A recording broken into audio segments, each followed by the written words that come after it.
Halo, assalamualaikum warahmatullahi wabarakatuh. Selamat pagi semuanya.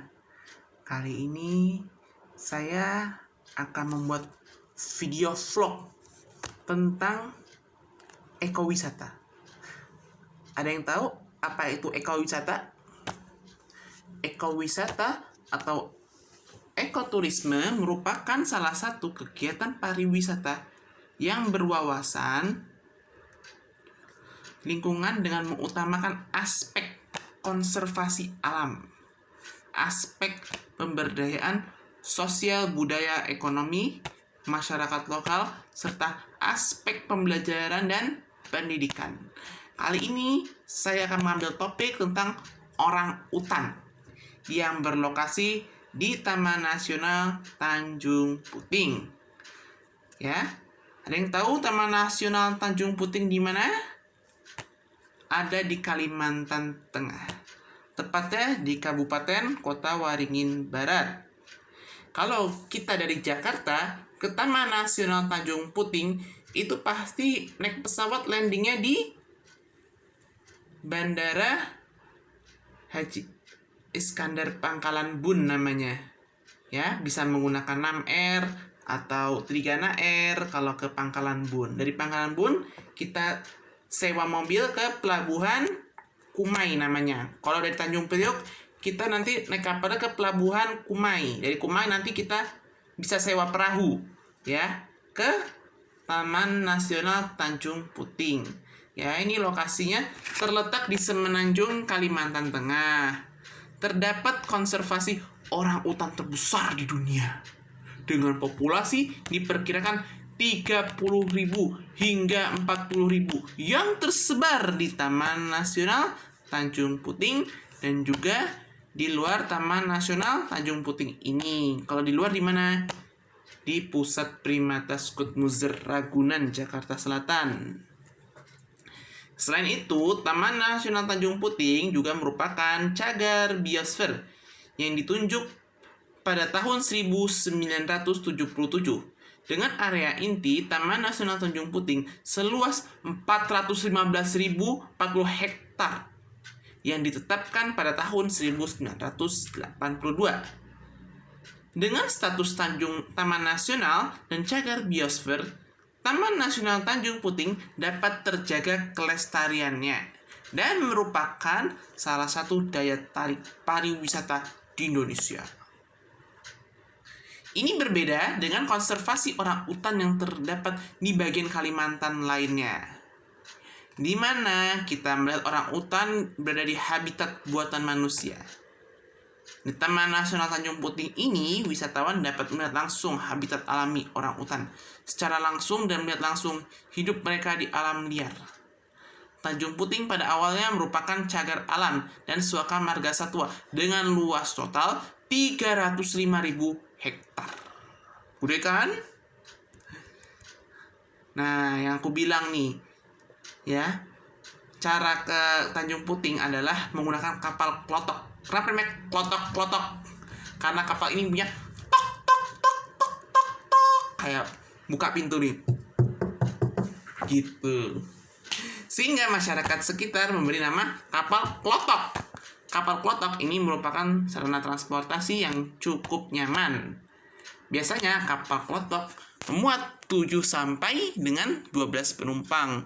Laju kapal ini nggak terlalu kencang, nggak ngebut-ngebut, nggak dush kayak motor ninja. Sehingga kita bisa menikmati suasana sungai Sekonyar di sepanjang jalan, kayak lewat Sungai Musi. Dengan kapal ini, para penumpang dapat menikmati sunset, kunang-kunang, dan hewan liar yang terkadang terlihat di pinggiran sungai. Jadi kalau lihat hewan itu jangan kaget dan jangan takut, biasa aja. Sebagian besar pengunjung Taman Nasional Tanjung Puting ini adalah wisatawan asing, kebanyakan dari luar negeri. Cuma karena pandemi COVID-19 mungkin gak ada, paling orang-orang Indonesia saja atau orang-orang lokal yang wisata. Banyaknya wisatawan asing yang datang ke sini membuat masyarakat Pangkalan Bun, ya, emang di Pangkalan Bun dan Taman Nasional Tanjung Puting lebih meningkatkan pelayanan mereka. Contohnya, tadi wisatawan naik kapal klotok yang pelayanannya tidak kalah dengan pelayanan hotel berbintang di sana. Pemandu wisata atau guide dan kapten kapal atau nahkoda yang ramah, masakannya pun sangat enak. Enak kok. Jika kita membandingkan dengan standar kota besar. Ya, standar aja lah makanannya. Yang penting kenyang. Ini mungkin karena mereka telah terbiasa melayani wisatawan asing sehingga standar kualitas pelayanannya pun tetap bagus. Ya, daripada ke Bali, mending kita ke Taman Nasional Tanjung Puting. Kalau cinta alam. Begitupun jika sudah malam, kita dapat tidur nyaman di atas kapal klotok ditemani dengan kelambu. Musim ramai pengunjung atau high season ya, atau pas libur panjang long holiday di Taman Nasional Tanjung Puting menyebabkan kapal klotok penuh wisatawan. Biasanya bulan Juli sampai dengan Agustus nih. Ini masa-masa high season karena berbarengan dengan musim libur dan musim liburan sekolah serta cuti bersama. Jika Anda mengunjungi Taman Nasional Tanjung Puting, hindarilah bulan tersebut.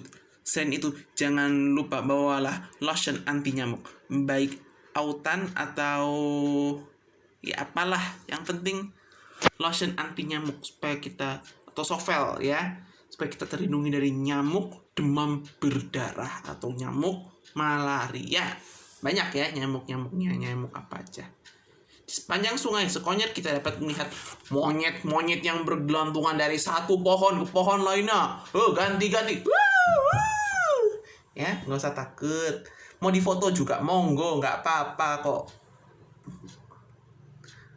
Hutan ini merupakan rumah bagi 8 jenis primata. Kalau yang tadi di Jakarta, di Pulau Jawa, ada di Ragunan. Ya, siapa yang nggak tahu Ragunan? Sering pasti ke sana. Ya, masuk monyet yang memiliki hidung panjang berkantan. Dengan hidungnya yang panjang, masyarakat sekitar menyebutnya dengan monyet Belanda karena hidungnya yang mancung. Bukan monyetnya dari Belanda, itu namanya monyet Belanda. Pada saat menyusuri Sungai Sekonyer menuju tempat objek wisata di Taman Nasional Tanjung Puting, ini berhati-hatilah dengan buaya. Mereka sulit untuk dilihat, tapi mereka ada di sekitar sungai. Makanya kalau lewat itu daerah sepi, daerah yang agak angker dikit, ya baca istighfar, ya baca takbir supaya tidak ada setan-setan yang menakuti kita, ya. Memang melihat aliran sungai, ingin rasanya kita untuk berenang dan menikmati alam Taman Nasional ini. Ya, di kawasan Sungai Sekonyer ini sebagian sungai terkontaminasi dengan limbah tambang emas yang berada dekat dengan kawasan ini. Tetapi jika sudah dekat dengan Camp Likay, kita akan menemui dua jalur menuju Camp Likay dan menuju kawasan tambang. Di Camp Likay ini Sungai Sekonyer sudah tidak terkontaminasi limbah. Di sini kita dapat lihat air sungai yang berwarna merah kehitam-hitaman. Bukan karena kotor, tetapi air sungai ini berwarna seperti ini karena rendaman alami dari akar pohon di sepanjang sungai. Salah satu tempat menarik di Tanjung Puting adalah Camp Likay, tempat pelestarian orang utan. Memang sebelum menuju ke Camp Likay ini terdapat camp-camp lain seperti Tanjung Harapan, Pondok Tanggul, Camp Pondok Ambung, dan yang terakhir adalah Camp Likay. Camp ini merupakan yang terbesar dan dibangun pada tahun 1971. Tempat ini merupakan lokasi berlindung orang utan yang diselamatkan dari perburuan liar. Ya, kasihan orang utan udah kepisah sama orang tuanya. Kita yang manusia harus bersyukur. Camp Likay dikenal dengan pusat penelitian orang utan. Pengunjung dapat mempelajari orang utan di pusat informasi Camp Likay. Memberi makan orang utan tidak diperbolehkan di Camp Likay dan camp-camp yang lain. Nggak boleh dibawa pulang, nggak usah, nggak boleh. Itu habitatnya di situ. Camp ini akan selalu dijaga dan tetap penting karena orang utan merupakan spesies yang terancam punah. terancam oleh dampak deforestasi dan perdagangan ilegal hewan peliharaan. Selain itu, Pondok Tanggul juga merupakan pusat rehabilitasi untuk orang utan yang pernah ditangkap. Di kedua pusat pelestarian ini, wisatawan akan mendapatkan kesempatan untuk melihat dari dekat primata yang menakjubkan ini dan belajar lebih banyak tentang bagaimana kita dapat melindungi orang utan yang terancam punah dari Pulau Kalimantan. Ya, hewannya udah mau punah, makanya kita lestarikan. Jangan kita buru, jangan kita bunuh. Mereka tuh juga ciptaan Allah, sama seperti manusia, ya. Makanya sayangi alam, sayangi hewan, jangan kamu musuhi. Itu mungkin dari saya. Saya hanya tour guide biasa, saya hanya memotivasi, saya hanya manusia, saya bukan orang pintar. Terima kasih semuanya, ya. Semoga tur kita di Taman Nasional Tanjung Puting ini menjadi tur yang berguna untuk kita semua, ya. Akhir kata, terima kasih. Wassalamualaikum warahmatullahi wabarakatuh.